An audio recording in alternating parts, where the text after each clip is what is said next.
রাজপথের যে আন্দোলনকারী আসিফ ছাত্র আন্দোলনের সমন্বয়ক থেকে উপদেষ্টা আর আজ একটি রাজনৈতিক দল এনসিপির গুরুত্বপূর্ণ একটি পদে আছেন, নীতি নির্ধারণী পদ যদি আমরা বলি। এই যে বিশাল রূপান্তর গত ১.৫ বছরে আপনার জীবনের সবচেয়ে বড় লার্নিং আসলে কি ছিল এবং এই দীর্ঘ বিবর্তনে সাধারণ মানুষের প্রত্যাশার প্রাপ্তির হিসাবটা কতটুকু মেলাতে পেরেছেন?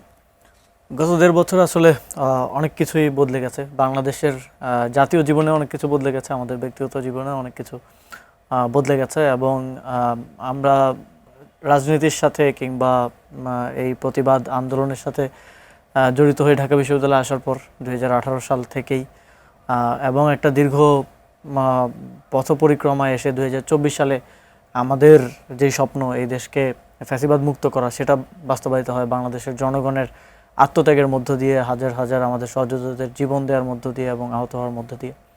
এবং তারপর আমরা রিয়েলাইজ করি যে এই রাষ্ট্রের একটা এবং বাংলাদেশের মানুষ বিগত সময়ের ফ্যাসিবাদ থেকে একটা শিক্ষা, যে একটা রাষ্ট্রের কাঠামোগত পরিবর্তন এবং সংস্কার প্রয়োজন। সেই জায়গা থেকেই অন্তর্বর্তীকালীন সরকারের অংশ হওয়া, সেটা বাস্তবায়নের জন্য কাজ করে যাওয়া জাতীয়ভাবে এবং নিজের যে দায়িত্ব ছিল সেই জায়গা থেকে। সফলতা ব্যর্থতার মাপকাঠিটা এটা জনগণের উপর ছেড়ে দেওয়া উচিত।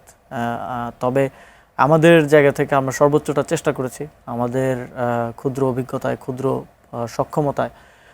হয়তো অনেক ক্ষেত্রে সহযোগিতা পেয়েছি, সহযোগিতা পাইনি, অসহযোগিতার শিকার হয়েছি। অনেক ক্ষেত্রে অনেক কিছু বাস্তবায়ন হয়েছে, অনেক কিছু হয়নি, অনেক কিছু কয়েক পা সামনে গিয়ে আবার পিছিয়ে আসতে হচ্ছে। সবকিছু মিলিয়েই বিগত ১.৫ বছরের অভিজ্ঞতা এবং পরবর্তী সময়ে সরকার থেকে পদত্যাগ করা এবং জাতীয় নাগরিক পার্টির নির্বাচন পরিচালনার দায়িত্বটা গ্রহণ করে এবং এখন সামনের দিকে নিজেও একটা নির্বাচনী রাজনীতিতে